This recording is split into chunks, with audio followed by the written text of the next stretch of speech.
todos, bienvenidos a nuestra tercera emisión de Doctrina y Convenios e Historia de la Iglesia.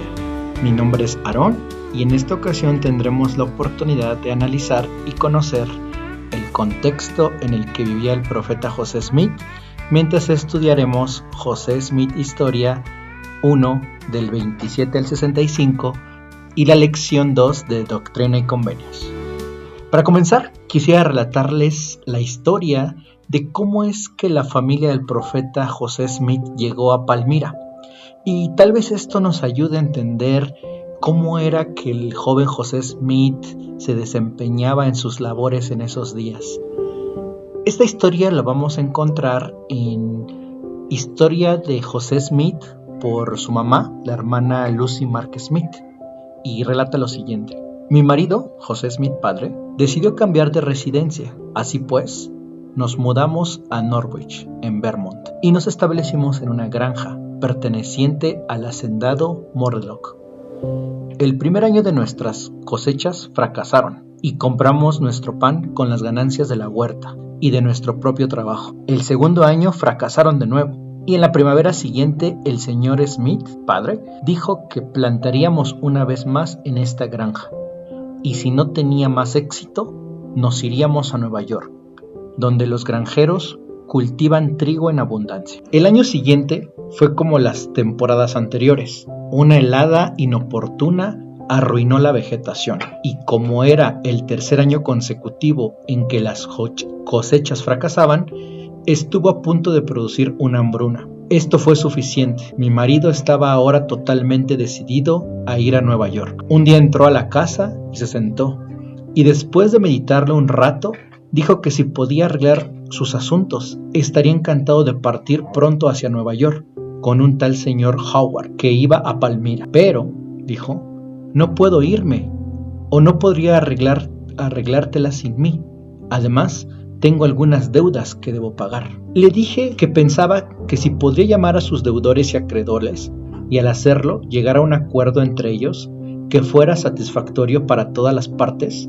En cuanto al resto, pensé que podría prepararme yo misma y a mi familia para seguirlo cuando él estuviera listo para que nosotros llegáramos. En consecuencia, llamó a todos aquellos con quienes tenía algún trato y arregló sus cuentas con ellos. Pero hubo algunos que se olvidaron de presentar sus registros, por lo que no estaban equilibrados o no se habían hecho los registros para que ellos demostraran sobre el pago que se había dado. En esos casos, se llamó a testigos para que hubiera evidencia del pago efectuado. Después de arreglar así sus asuntos, el señor Smith padre partió hacia Palmira, Nueva York, con el señor Howard. Mis hijos, Alvin y Hiram, dejaron que su padre se marchara con el corazón apesadumbrado y tener esta cierta distancia con él. Después de la partida de mi marido, trabajamos fielmente hasta que consideramos que estábamos completamente preparados para partir en cualquier momento. Muy pronto recibimos una carta de mi esposo, pidiéndonos que nos preparáramos para emprender el viaje hacia Palmira de inmediato. Pronto llegó un mensajero con un vehículo para mí y mi familia. Cuando estábamos iniciando el viaje, varios de aquellos caballeros que habían retenido sus libros en el momento de la liquidación, los trajeron nuevamente y reclamaron las cuentas que se habían liquidado y que en presencia de testigos habían acordado borrar. Estábamos todos listos para el viaje y los equipos estaban esperando el pago de los gastos del viaje. Pero en estas circunstancias llegué a la conclusión de que nos convendría más pagar las reclamaciones injustas a arriesgarnos a un pleito.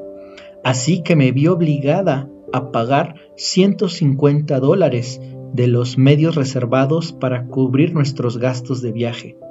Me las arreglé para hacerlo y ahorré $60 u $80 para el viaje. Un caballero llamado Flack, un colono rico que vivía en la ciudad de Hanover, y un tal señor Howard que residía en Norwich estaban familiarizados con las circunstancias mencionadas anteriormente y estaban muy indignados por ello y me pidieron que les diera tiempo suficiente para reunir a los testigos y que intentarían recuperar lo que me habían quitado mediante el fraude.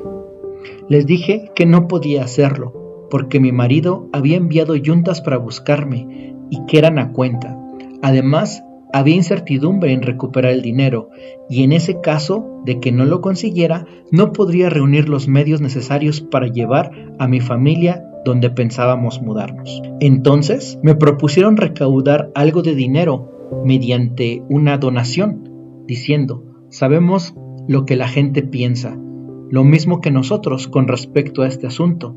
Si lo acepta, le haremos un buen regalo. Rechacé esto de plano. La idea de recibir ayuda de esa manera era realmente muy repulsiva para mis sentimientos, y rechacé su oferta. Partimos con el señor Howard, primo del caballero que viajó a Nueva York con mi esposo José. Yo había preparado una gran cantidad de ropa de lana para mis hijos. Además, tenía a la mano una gran cantidad de pañales y telas tejidas. Mi madre, que había estado conmigo y me había estado ayudando con los preparativos para el viaje, ahora regresaba a su casa en Royalton. Cuando llegamos allí, tenía una tarea que realizar, que fue una dura prueba para mis sentimientos. Una tarea que recordaré siempre, con sensaciones peculiares que nunca podrán ser borradas. Estaba allí para despedirme de mi padre y mi madre afectuosa, a quien le debía todas las instrucciones religiosas, así como la mayoría de los privilegios educativos que había recibido. Llegó la hora de la despedida. Mi madre lloró por mí larga y amargamente, y me dijo que era poco probable que volviera a ver mi rostro. Pero mi niña querida, dijo ella, he vivido mucho tiempo. Mis días están casi contados. Pronto debo cambiar las cosas de la tierra por otro estado de existencia, donde espero disfrutar de la compañía de los bienaventurados. Y ahora, como mi última advertencia, te suplico que continúes fiel en el ejercicio de cada deber religioso hasta el fin de tus días, para que pueda tener el placer de abrazarte en otro mundo más hermoso allá arriba. Esta escena de despedida fue en la taberna de William Pierce. De su casa, mi madre fue a la de Daniel Marr, con quien vivió hasta su muerte. Después de esto, seguí el viaje, pero pasó poco tiempo hasta que descubrí que el hombre que conducía el tiro en el que íbamos era un miserable, sin principios e insensible por la manera en que manejaba mis maletas y mi dinero, así como su trato hacia mis hijos, especialmente a José Smith, hijo.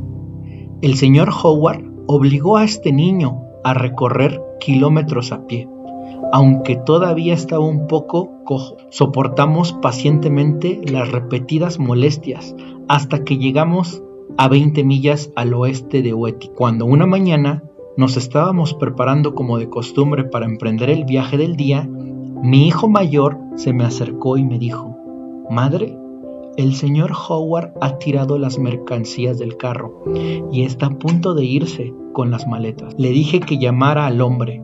Lo encontré en el bar, donde había una gran compañía de viajeros, tanto hombres como mujeres, y le pregunté por qué había hecho tal cosa. Él me respondió que el dinero que le había dado se había agotado y que no podía seguir adelante. En ese momento me volví hacia los presentes y les dije: «Señores y señoras, por favor, préstenme su atención un momento. Ahora bien, como hay un Dios en el cielo, ese carro y los caballos, así como las maletas que acompañan, son míos. Este hombre está decidido a quitarme todos los medios para continuar mi viaje, dejándome con 8 niños pequeños en la absoluta indigencia. Pero le prohíbo, señor Howard, que dé un paso con mi carro o con mis caballos. Y aquí declaro que los caballos, las carretas y los niños conmigo irán junto a mi marido y a su padre. En cuanto a usted, señor, no tengo ningún uso para usted y puede montar o caminar el resto del camino como usted quiera, pero yo me haré cargo de mis propios asuntos». Continué mi camino y en poco tiempo llegué a Palmira con una pequeña parte de mis pertenencias, mis bebés y 2 centavos de dinero, pero perfectamente feliz en la compañía de mi familia. La alegría que sentí al ponerme a mí misma y a mis hijos al cuidado y al afecto de un tierno esposo y padre me pagó doblemente por todo lo que yo había sufrido. Los niños rodearon a su padre, aferrándose a su cuello, cubriéndole el rostro con lágrimas y besos que él correspondía de corazón. En 1816 dejamos Nueva Inglaterra y a mi madre por la bulliciosa escena económica y religiosa de Palmira, Nueva York. En esta historia se nos enseña un poco de los sacrificios que la familia del profeta José Smith tuvo que realizar para poder mudarse a Palmira, Nueva York. Y cómo es que la hermana Lucy tomó las riendas de su familia. Cómo es que a pesar de las circunstancias y el maltrato que había recibido por parte de este señor Howard, ella no desistió de ir con su esposo y con sus hijos, y al final del día ella pudo llegar. Y pues seguramente pasaron por muchas penurias, sin embargo ellos ahora ya estaban como familia y habían llegado a esta ciudad de Palmira, Nueva York. José y Lucy Smith y su numerosa familia habían encontrado precios de frontera en ese entorno. La tierra era barata, pero los alimentos y los suministros eran caros. Deliberaron juntos sobre el mejor camino a seguir. Según Lucy, acordaron que cada miembro capaz de la familia aplicaría todas sus energías y se iban a esforzar por obtener un pedazo de tierra. Los altos salarios llevaron a José, padre, y a sus dos hijos mayores, Alvin y Hiram, a realizar trabajos ocasionales hasta que tuvieron lo suficiente para perseguir el sueño de poseer tierras, los medios para su propia prosperidad. Lucy pintó alfombras y manteles para satisfacer las necesidades diarias de la familia. En ese arduo trabajo, en la economía de frontera, dio sus frutos. Los Smith pudieron comprar un terreno boscoso en Manchester, Nueva York, al sur de Palmira. Construyeron una pequeña casa de troncos, plantaron un huerto, produjeron azúcar con sus arces y comenzaron a limpiar la tierra. Lucy dijo: no pasó mucho tiempo hasta que tuvimos 30 acres listos para el cultivo, lo que representa una cantidad notable de trabajo. Y el joven José trabajó junto al resto de su familia. Queridos hermanos, ¿qué aprendemos de estas experiencias? ¿Qué nos enseña acerca de la familia del profeta José Smith y de su madre que tuvo que afrontar estos desafíos? Con esta historia o este antecedente histórico, mi intención es que podamos entender nosotros cuando leemos que la familia de José, que vivían en Palmira, Nueva York, y que ellos trabajaban en su granja, ahora podemos ver los sacrificios por los cuales ellos pasaron para poder llegar hasta este lugar. Podemos entender las penurias que tuvieron que pasar para poder tener su tierra y cómo el Señor preparó no solamente al joven José, sino a toda su familia para la obra que se le iba a encomendar. Podemos mirar hacia atrás en su vida y ver claramente lo que logró. ¿Pero alguna vez has considerado que Dios tiene una obra para ti también? Siguiendo con nuestro estudio, en el capítulo 3 del libro de Santos se nos menciona lo siguiente: pasaron 3 años y 3 cosechas. José se ocupaba casi todos los días desmalezando terrenos, removiendo la tierra y trabajando como un jornalero, a fin de ahorrar dinero para el pago en efectivo que la familia hacía una vez al año por su propiedad. Justo ahora podemos entender por qué el esfuerzo de la familia, ¿no? La propiedad que ellos adquirieron, de lo que acabamos de leer, pues ellos, todos como familia, al final tenían que aportar y trabajar para el pago de esta propiedad. En el libro de José y Moroni, es un libro muy especial que quiero recomendárselo a todos. Este libro nos da una reseña de la historia del profeta José y Moroni. hay un apartado que se llama José conoce a Moroni que me gustaría leerles. José tenía casi 18 años cuando conoció a Moroni. Fue un domingo por la noche, en septiembre de 1823. 3 años y medio después de la primera visión, quizás sin darse cuenta, José dijo mucho sobre estos 3 años y medio cuando escribió que ese domingo por la noche comenzó su oración con la más absoluta confianza de tener una manifestación divina. Independientemente de lo que ha hecho en aquellos años, José había estado preparándose y ahora se sintió listo para recibir instrucción adicional de los cielos.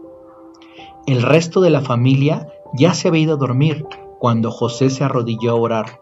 Mientras oraba, se dio cuenta de que la oscuridad de su habitación gradualmente fue desplazada por una luz que se hacía más y más brillante, hasta que su pequeña habitación quedó más iluminada que al mediodía. Esto lo podemos encontrar en José Smith Historia 1-30. Dentro de la luz vio un ángel que estaba en el aire al lado de su cama. El ángel llevaba puesta una túnica suelta de una blancura exquisita. Era una blancura que excedía a cuanta cosa terrenal jamás haya visto. No solo tenía su túnica esa blancura singular, sino que toda su persona brillaba más de lo que se puede describir, y su faz era como un vivo relámpago.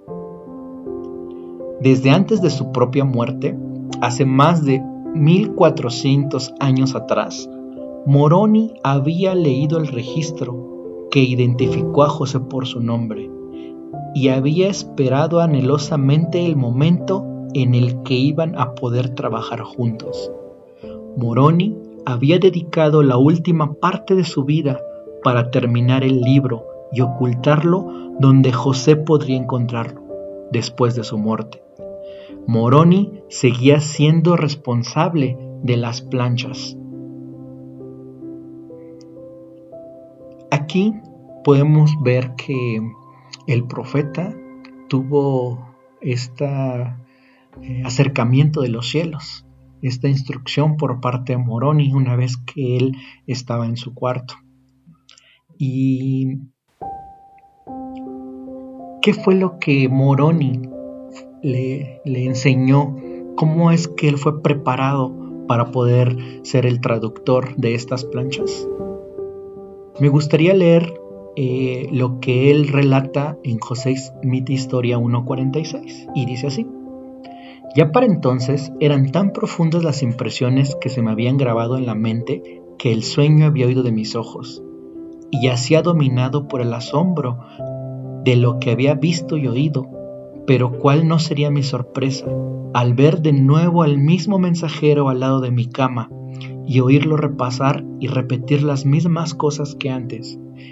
Y añadió una advertencia diciéndome que Satanás procuraría tentarme a causa de la situación indigente de mi familia, a que obtuviera las planchas con el fin de hacerme rico.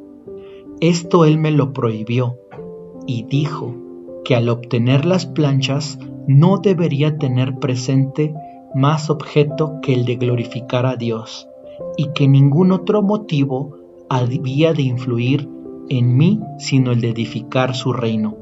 De lo contrario, no podría obtenerlas.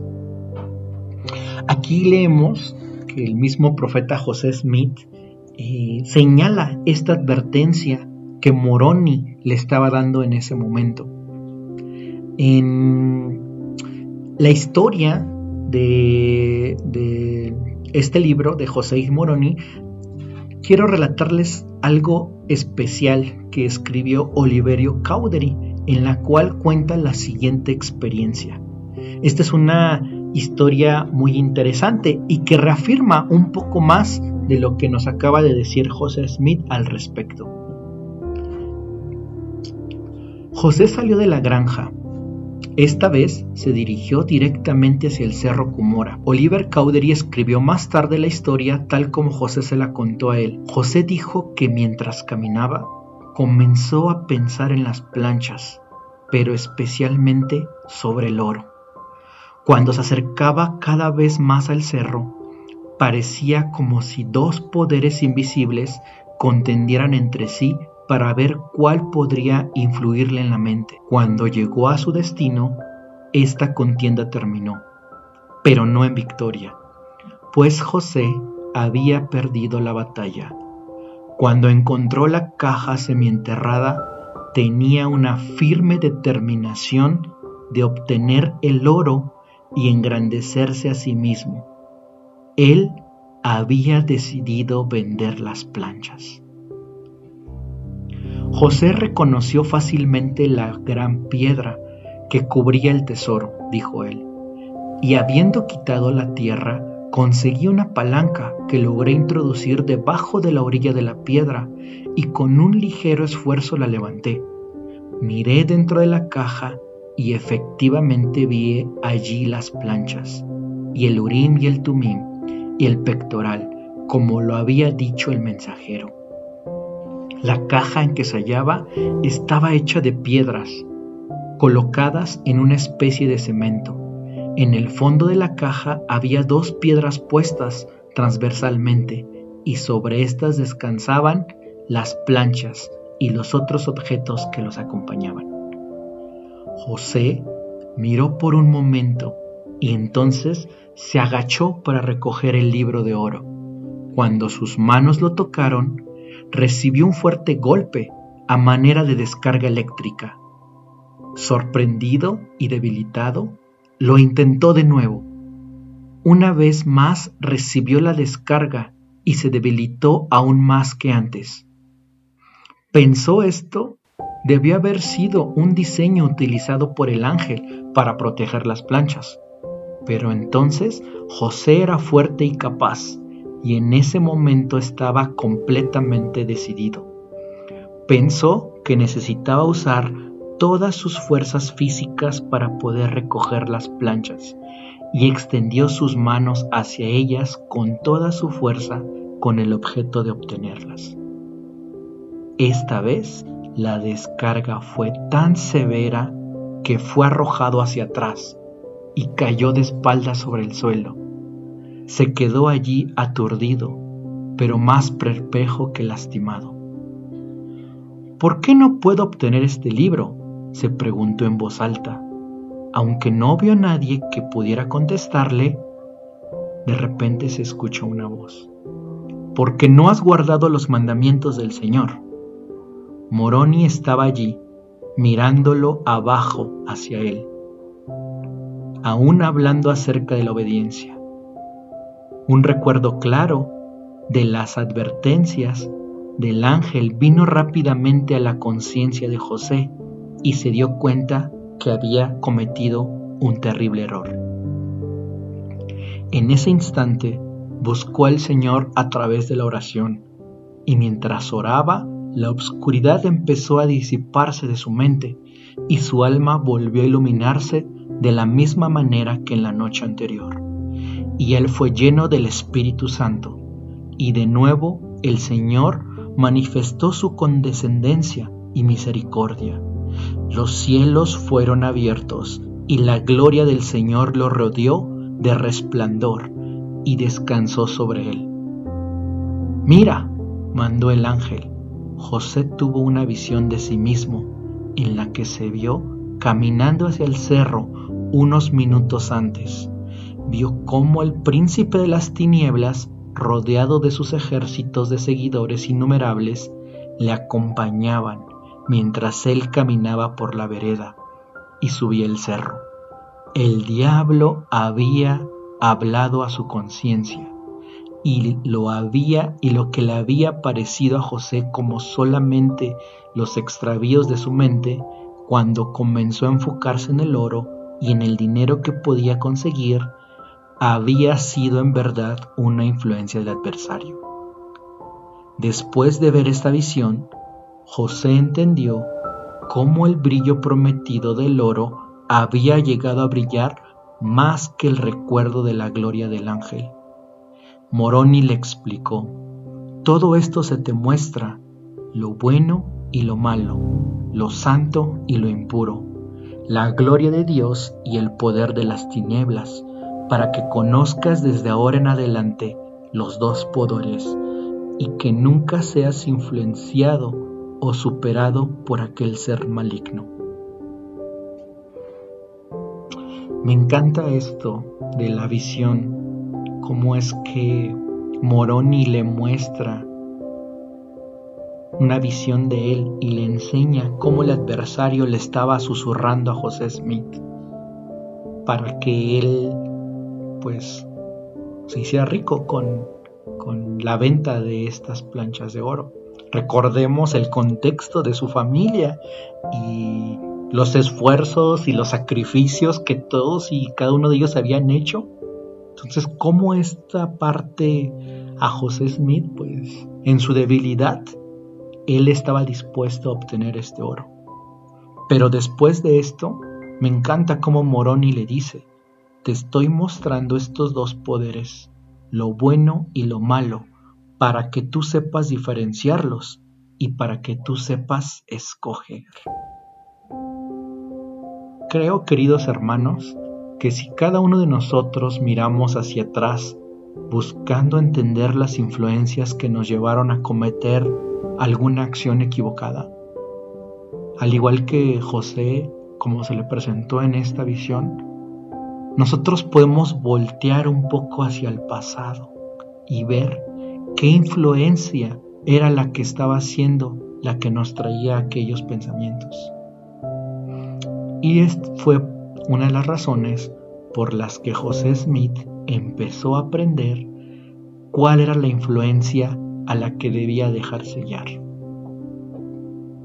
Me gustaría que en este momento pudiéramos recordar una cita del Elder Holland, en la cual él nos dice: no obstante, testifico que aún se envían ángeles para ayudarnos. Queridos hermanos, me gustaría terminar con lo que podemos leer en el libro de Revelaciones en Contexto, en el capítulo de Un ángel y una promesa. En Doctrina y Convenios 2 se presentan solo unas pocas decenas de las palabras de las miles que finalmente se pronunciaron y escribían acerca de las visitas del ángel Moroni a José Smith.